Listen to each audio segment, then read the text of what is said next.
Buongiorno, buon lunedì, bentrovati ad Anteprima Corner. Con me in studio, come sempre, c'è Alessandro Vagliasindi. Buon pomeriggio. E con Alessandro parleremo ovviamente di Catania, ma intanto la giornata di ieri ha detto tantissime cose a proposito del Catania, dalla vetta della classifica, di quelle che saranno le squadre che magari lotteranno sino alla fine per la promozione diretta, e poi la parte bassa della classifica con il Trapani che, nonostante la doppia penalizzazione, continua a dare segnali di forte presenza, e Siracusa incappato nella terza sconfitta di fila. Ma vediamo adesso il quadro dei risultati della giornata del campionato di Lega Pro, con in evidenza, come abbiamo detto, la vittoria del Catania 2-0 sul Cosenza, e poi abbiamo già detto comunque dalla terza sconfitta consecutiva sul campo del Benevento del Siracusa per 3-2, mentre il Trapani si è imposto per 1-0 sul terreno della Casertana. Un Trapani che, come dicevamo prima, continua comunque nella sua corsa, il tentativo di evitare anche i play-out, nella speranza ovviamente che poi la giustizia sportiva non intervenga ancora. La classifica la possiamo vedere brevemente, così la commentiamo anche con Alessandro Vagliasindi. Classifica che vede il Catania avanti assieme al Benevento a 51 punti, poi c'è la Salernitana a 45, gli altri in qualche modo si sono un po' staccati. Ci riferiamo alla Casertana 39, Cosenza 37, Crotone 34 assieme al Monopoli, poi via via tutte le altre, le due siciliane. Il Trapani a 25, che è diciamo, a 4 punti dal Casarano, che delimita la zona dei playoff, mentre invece il Siracusa adesso è di nuovo in piena bagarre per i playout. Il Giuliano chiude la classifica a 17 punti. Alessandro. Credo che per quanto riguarda il discorso di testa ormai va circoscritto a 3 squadre, perché Casertana e Cosenza sono tagliate fuori inevitabilmente visti i distacchi. Per quanto riguarda la vetta, la giornata appena trascorsa ci dice che la quota promozione è salita ulteriormente, perché alla luce dei 2 risultati del Catania e del Benevento al momento si viaggia alla media punti di 2,21, che porta 83,98 per l'esattezza, 84 punti, quindi stiamo parlando di numeri molto importanti per il campionato di Serie C. È un campionato che per quanto riguarda la lotta al vertice viaggia a velocità sostenutissima. Stiamo vedendo noi immagini della partita giocata al Monopoli dal Catania, non sono le immagini di ieri. Voglio dire, lega bene la vittoria di Monopoli a quella di ieri, perché in queste 2 giornate, calendario alla mano, il Catania aveva sicuramente più rischi di staccarsi al Benevento, impegnato invece in un doppio confronto interno, prima col Casarano e poi col Siracusa. Tra l'altro in entrambi i casi il Catania ha giocato dopo il Benevento, ha risultato già acquisito, quindi dovendo inseguire. E il Catania invece ha risposto sul campo in maniera perentoria, soprattutto la partita di ieri, Angelo, che io alla vigilia temevo molto, indipendentemente dal momento poco felice del Cosenza, che comunque era situazione analoga all'andata, perché il Cosenza anche nelle prime 3 giornate il giro d'andata era andato male e poi vinse agevolmente sul Catania. Io temevo molto il Cosenza e il Catania lo ha praticamente cancellato dal campo. Forse un solo tiro in porta, sì, la punizione di Emmausso respinta da Dini, però francamente non si è visto nulla, soprattutto delle individualità di cui dispone il Cosenza. 3 giocatori su tutti, a mio avviso, che possono in ogni momento fare la differenza in una partita di Serie C, che sono Garritano, Ricciardi e Quan. Non si sono visti. Sostanzialmente mai visti. Garritano addirittura sostituito alla fine del primo tempo, Ricciardi ha fatto qualche così fiammata sulla corsia di competenza, Quan è stato stritolato dal centrocampo del Catania. Complessivamente mi sento di dire, avendo già visto praticamente i migliori attacchi di tutta la Serie C al Massimino in questa stagione, nessuno di questi attacchi ha mai tirato seriamente verso la porta di Dini. Il Catania porta queste avversarie qui al Massimino in una sorta di asfissia tattica, cioè veramente toglie tutte le peculiarità di queste squadre, ma senza rinunziare all'idea di offenderle e di vincere le partite, come ormai sembra un'abitudine, ma non può essere considerata un'abitudine, avviene regolarmente al Massimino, eccezione fatta per la partita interna col Sorrento. Un uomo su tutti, a mio avviso, e si chiama Mimmo Toscano, perché al di là della bravura che ce la racconta ovviamente il suo curriculum, da tante settimane lavora in una situazione di emergenza, e questo ce lo dimentichiamo e non dovremmo dimenticarcelo, perché è un tecnico che ha dovuto rinunziare progressivamente ad Aloi, a Cicerelli, a Ierardi per tante giornate, a Di Gennaro, ieri a Di Tacchio, chi più ne ha più ne metta, ma non ha mai accampato alibi, non ha mai messo le mani avanti, ha sempre con grande responsabilità e professionalità portato in campo la migliore squadra possibile, e lo ha fatto anche ieri con una difesa totalmente inedita, non avevano mai giocato insieme, dove spicca Allegretto che fa una partita eccellente, impiegato come braccetto di destra, lui che è mancino, Mirko Miceli praticamente catapultato in campo appena arrivato, partitona, e potrei citarne altri ma non c'è bisogno. Quindi, al di là del fatto che il Benevento forse piace di più nel vederlo giocare, il Catania mi sembra più squadra, è una squadra che ha tanti contenuti, e alla lunga probabilmente questo è un fattore che può fare pesare la bilancia a favore dei rossoazzurri. Allora, io parlavi prima di Mirko Miceli, lo sentiamo, uno stralcio di intervista rilasciata ieri nel post gara durante diretta stadio. No, questo è il lo abbiamo spoilerato, però abbiamo spoilerato, allora parliamo di ora. Bellissima.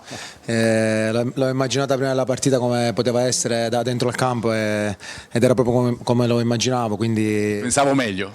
No, è andata benissimo, quindi abbiamo vinto, non abbiamo preso gol, tutti contenti, e quindi si prosegue sulla strada. Ho cercato di adattarmi, diciamo, alle indicazioni del mister, che erano magari diverse rispetto a quelle che facevo a Monopoli, però il ruolo è il mio e cerco di mettermi a disposizione, di dare un contributo alla squadra, quindi sono contento che, ripeto, abbiamo vinto e di aver fatto una buona prestazione. Io un mese fa ho perso mio padre, quindi era contentissimo quando gli avevo dato la notizia che poteva esserci la possibilità di venire qui, quindi sicuramente sarà felicissimo, diciamo, che io sia ritornato a Catania, ecco.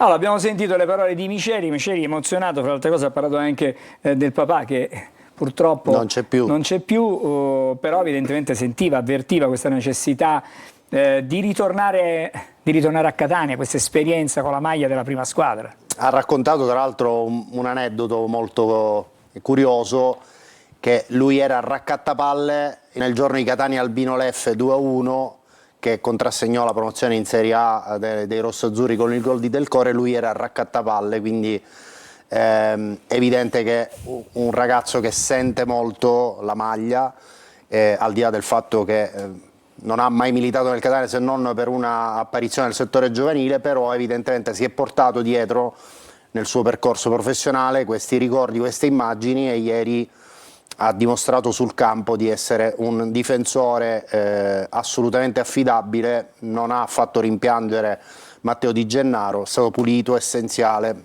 marcato in maniera perfetta Beretta. Quando c'è stato da ricorrere al pallone in tribuna lo ha fatto come è giusto che sia, quindi assolutamente promosso sul campo, ma ricordiamoci anche che c'è un altro difensore alle sue spalle che si chiama Carnielutti, che voglio dire ha dimostrato nel suo percorso in Serie C di poter essere un titolare in qualsiasi squadra di questo girone, quindi sarà una bella competizione.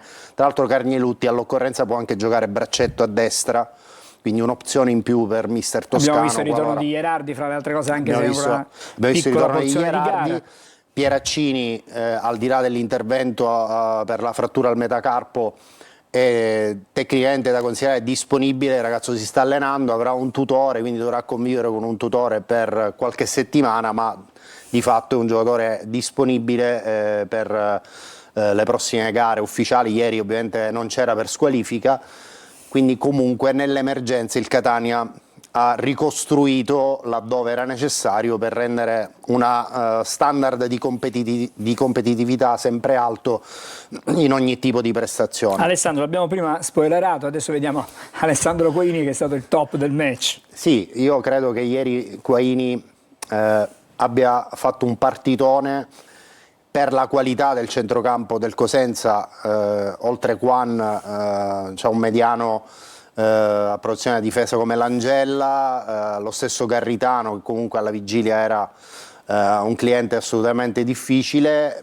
ma il Cosenza nel palleggio ieri non ha praticamente visto la luce grazie alla prestazione sia di Corbari ma soprattutto di Quaini, che con la fascia al braccio secondo me si è galvanizzato ancora di più e ha sbagliato veramente le briciole. Ha appena rinnovato il contratto, è stato da noi a Corner lunedì sera. Se possiamo restare un attimo con la grafica, volevo segnalarvi una piccola curiosità. Dal 2015 al 2017 Quaini militava nella primavera del Genoa, allenata da Cristian Stellini, l'attuale vice di Antonio Conte, e il suo compagno di squadra a Genoa era Mario Ierardi, quindi due ragazzi del 98 che già insomma, avevano iniziato insieme la primavera del Genoa e che si sono poi ritrovati a Catania. Alessandro, ci fermiamo qui per il momento con anteprima Corner. Una piccola annotazione per quanto riguarda la settimana. Questa mattina il Catania ha sostenuto una seduta defaticante, visto che la partita contro il Sorrento a Potenza sarà di sabato. Partenza venerdì via Napoli, e poi chiaramente attenderà la gara con il Sorrento di sabato in Campania. Un'altra tappa importante, perché comunque questa volta sarà il Catania a giocare prima del Benevento e poi sarà impegnato a Caravaggio contro l'Atalanta Under 23. L'auspicio è che magari con una prestazione di livello il Catania possa mettere pressione al Benevento, che in una situazione analoga qualche settimana fa a Caserta, con il Catania che aveva vinto prima il Benevento, non andò oltre lo 0-0 sul campo della Casertana. L'ultimissima cosa per stasera, per quanto riguarda i nostri telespettatori, avremo in studio Daniele Donnarumma. Appuntamento 20:45 come sempre su Telecolor. Grazie Alessandro. Il rinnovo di Jimenez chiaramente l'abbiamo già preannunciato alcune settimane fa, oggi è ufficiale. È ovvio che insomma è una notizia, diciamo, è una notizia che ci fa piacere, perché comunque sul talento di Caleb non credo che ci siano dubbi. Grazie Alessandro, grazie a voi. A più tardi. Appuntamento ovviamente con tutti voi alle 20:45 con Corner. Adesso noi facciamo una breve sosta e poi subito dopo saremo di nuovo insieme, andremo a Palermo per parlare di Serie B.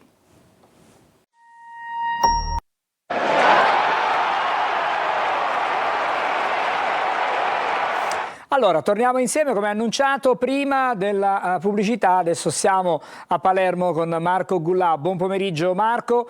Allora, il problema a Palermo, quello che diciamo viene fuori sì, c'è continuità di risultati, però probabilmente manca quell'acuto che consentirebbe alla squadra di Inzaghi di entrare in quella zona nobilissima della classifica, cioè praticamente quello della promozione diretta.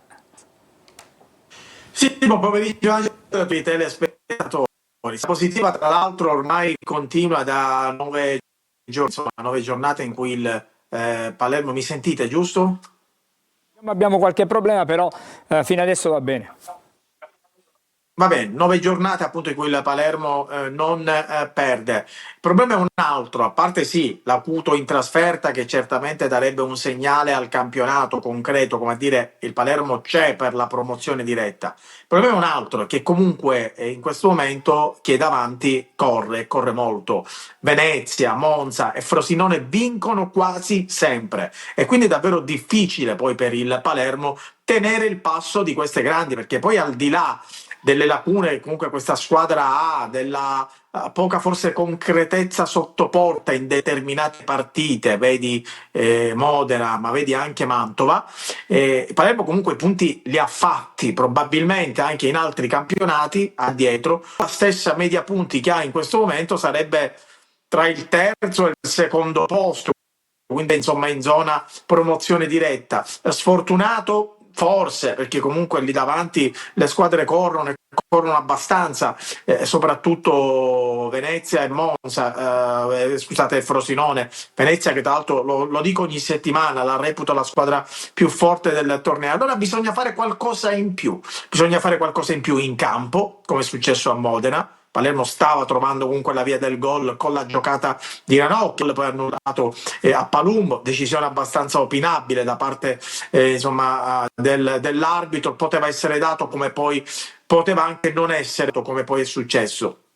Però deve fare qualcosa in più, perché per colmare il gap, che non è tantissimo da queste squadre, allora bisogna intervenire sul mercato, bisogna portare in rosanero giocatori che possano far fare il salto di qualità, giocatori non della Serie B ma della Serie A. Soltanto così alzi l'asticella, soltanto così fai fare il salto di qualità alla squadra e te la puoi giocare per la promozione diretta, perché in questo momento, lo dice la classifica, lo dicono i numeri, Monza, Frosinone e Venezia hanno qualcosa in più rispetto al Palermo. Però non è una bocciatura questa per la squadra di Inzaghi, perché l'ho detto anche ad inizio collegamento, i numeri ci sono, 9 partite senza perdere, la migliore difesa del campionato, in casa da 5 gare non subisce gol, quindi insomma i numeri in questo momento ruotano attorno al Palermo e sono numeri positivi. Però non basta, se vuoi andare in Serie A dalla porta principale non basta, bisogna fare qualcosa in più. Sentiamo Inzaghi cosa ha detto nel post gara e dopo facciamo un punto proprio sul mercato per cercare di capire quali possono essere, diciamo, i rinforzi che insomma in qualche modo potrebbero aiutare il Palermo a fare questo salto di qualità. Vediamo e sentiamo Inzaghi.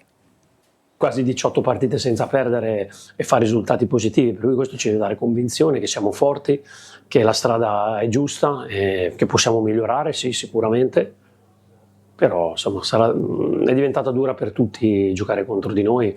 Penso che nelle ultime 4 partite forse abbiamo preso il gol di Mantova, ma non subiamo pochissimo. Adesso dobbiamo migliorare la nostra fase offensiva, dobbiamo trovare più gol, dobbiamo dare più palle poi a un palo, però insomma ci arriveremo, anche perché abbiamo interpreti che stanno crescendo a vista d'occhio. Allora, queste sono le parole di Inzaghi. Allora, cosa serve alla squadra di Inzaghi per fare il salto di qualità? Certamente qualcuno là davanti che possa dare una mano anche a Poyampalo, perché è giusto che debba in qualche modo poter riprendere fiato. Servirebbe, secondo me, qualcosa in mezzo al campo, un costruttore di gioco con ogni probabilità, perché la difesa regge, per adesso sta reggendo molto bene. No, la difesa regge, sicuramente in difesa il Palermo non interverrà più, perché comunque Magnani ha preso e quindi ha messo un ulteriore sigillo poi alla difesa con Magnani. E costruttore di gioco, non credo che il Palermo ormai sia alla ricerca di un playmaker, perché in questo momento c'è Ranocchia che, nonostante non è il suo ruolo, perché Ranocchia secondo me rimane sempre un trequartista, ha fatto bene anche contro il Modena, è stato il più positivo, quindi sicuramente Ranocchia per adesso farà il costruttore di gioco. Manca un trequartista, perché quelli che il Palermo ha in questo momento non incidono più di tanto. Giasi, Ledoron e Basic sono giocatori che probabilmente dovrebbero giocare in altre squadre, non in una che invece deve lottare per la Serie A, quindi serve un trequartista che possa anche fare da collante tra il centrocampo e l'attacco, perché spesso c'è una spacca lì in mezzo. E poi Ampalo non viene quasi mai servito, lo ha detto anche Inzaghi, ha toccato 3 palloni a Modena, 3 palloni nelle ultime 2 trasferte. Poi Ampalo praticamente non ha mai tirato in porta, cioè è come avere lo champagne in casa e bevi il tavernello, insomma, permettimi questa battuta. E quindi serve questo, serve un trequartista che potrebbe essere Tramoni. Il Palermo sta spingendo proprio per avere Tramoni dal Pisa, ha offerto 5 milioni di euro, il Pisa tentenna in questo momento, non ha detto né no né sì, ma soltanto per rispetto dei propri tifosi. Probabile che si vada verso una stretta di mano, magari con altri 500.000 euro che il Palermo potrebbe appunto versare nelle casse del Pisa, e quindi Tramoni essere un giocatore rosanero. Sicuramente potrebbe essere un vola importante per cercare di azionare meglio questo gioco offensivo. E poi Jonsen potrebbe arrivare domani, uso sempre il condizionale perché è d'obbligo quando si parla di calciomercato. Andrà via Diakité A sua volta il Palermo potrebbe cercare un laterale, ma non con tantissima convinzione. Diciamo che gli elementi più importanti da portare in rosa sono un trequartista, un attaccante che possa dare fiato a Poyampalo, ma che possa anche rappresentare appunto un'alternativa quando il finlandese esce. Sì, grazie Marco, ci racconterai allora del Palermo e dell'avvicinamento alla prossima sfida durante i nostri telegiornali. Grazie a Marco Gullà da Palermo. Buon pomeriggio. Grazie Marco, ci fermiamo, fra poco andremo a Trapani e a Siracusa con Franco Cammarasana e Marco Petrolito.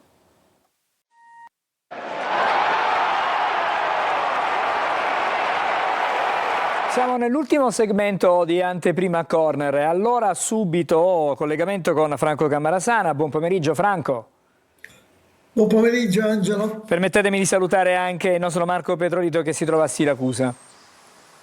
Buon pomeriggio. Allora, destini un po' strani quelli di Trapani e Siracusa, accomunati di Trapani già dalle penalizzazioni ricevute, mentre invece il Siracusa attende una penalizzazione. Tutto questo per il Siracusa è stato rinviato per quanto riguarda la penalizzazione a marzo, per il Trapani invece c'è questa spada di Damocle. Però prima di sentire Franco Cammarasana, non tanto sulla partita di ieri, perché la partita ormai è andata in archivio, ma sentiamo le parole invece di Aronica nel post gara e poi magari facciamo delle riflessioni. Sentiamo Aronica. Perfetto. Sì, ci siamo sempre isolati da quelli che erano i problemi extracalcistici e anche oggi i ragazzi, nonostante fossimo in difficoltà a livello numerico, rinfrancati dalla bella notizia che è arrivata in settimana, si sono continuati ad impegnare, a metterci tutto quello che avevano dentro e siamo riusciti a vincere qui in casa di una squadra che chiaramente era messa molto bene in classifica, ma al netto della penalizzazione sicuramente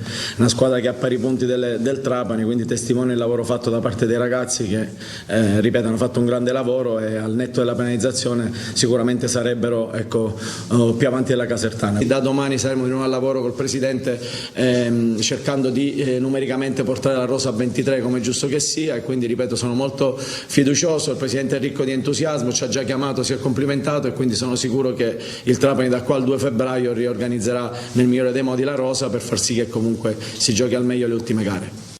Allora Franco, il presidente Antonini si è sentito con Aronica, ha promesso investimenti, nuovi investimenti, ma di fatto la rosa che era stata costruita è stata smantellata.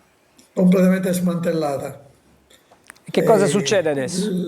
Il valore di questa vittoria è abbastanza elevato, non soltanto come dicevi tu, perché il Trapani momentaneamente è uscito fuori dalla zona play-out, senza i 15 punti di penalizzazione, malgrado tutte le problematiche di questa stagione, sarebbe praticamente al quarto posto con 40 punti. Ma è importante perché è stata questa una trasferta organizzata all'ultimo momento, perché fino a metà della scorsa settimana questi giocatori non sapevano se il Trapani sarebbe stato escluso dal campionato e quindi se si sarebbero svincolati tutti da autorità, mi riferisco a quelli ormai rimasti in rosa, una trasferta organizzata all'ultimo momento in pullman e malgrado ciò hanno offerto una buona prestazione sul piano del carattere ma anche sul piano del gioco. Vorrei ricordare che questa squadra è reduce, intanto ha ottenuto 3 vittorie nelle ultime 4 partite e è reduce da una striscia positiva di 8 risultati interrotti soltanto dalla partita di Siracusa, dal derby di Siracusa affrontata obiettivamente con la testa altrove alle vacanze, con qualcuno addirittura nemmeno ha affrontato la trasferta, altri avevano le valigie pronte in macchina per andare in vacanza. E poi con una formazione ulteriormente rimaneggiata hanno giocato ieri Cristian Nina, autore del gol partita, fra l'altro un ragazzo prelevato dal Vis Pesaro, e poi Pasqualino Ortisi, siracusano, prelevato dall'Altamura. Hanno avuto soltanto il tempo di fare la rifinitura sabato mattina e poi partire nel pomeriggio in pullman alla volta di Caserta. Ripeto, diceva giustamente il tecnico, bisogna ricostituire quantomeno un organico di 23 giocatori. Ieri ha portato con sé a Caserta alcuni ragazzi della primavera, ma chiaramente non può affrontare la stagione con un organico così ridotto al minimo, perché è anche probabile che di qua alla chiusura del mercato qualche altro giocatore vada via e bisogna probabilmente qualcuno che ha lo stipendio abbastanza alto, ripeto, è probabile, ma comunque bisogna ricostituire l'organico, avere magari 23 giocatori sui quali poter lavorare nel corso della settimana. Vedremo gli sviluppi dei prossimi giorni. Il Presidente è intenzionato a mettersi in regola per quanto riguarda i pagamenti, ha pagato nei giorni scorsi il mese di novembre, ha riferito a Ronica che a giorni pagherà anche il mese di dicembre. In effetti in Serie C sono poche le società che già hanno saldato questi mesi e soprattutto sarà importante rimettersi in linea per quanto riguarda la situazione debitoria nei confronti di Lega, nei confronti di ufficio di agenzia delle entrate e così via, anche perché il 16 di febbraio c'è un'altra scadenza molto importante per la vita futura del Trapani. Grazie allora Franco Cammarasana da Trapani, buon lavoro, e adesso invece andiamo a Siracusa, un Siracusa che dimostra tanta buona volontà, dimostra di non volersi arrendere. Ieri è arrivata sabato la sconfitta sul campo del Benevento, però un Benevento che a un certo punto insomma ha anche sofferto un pochino il Siracusa.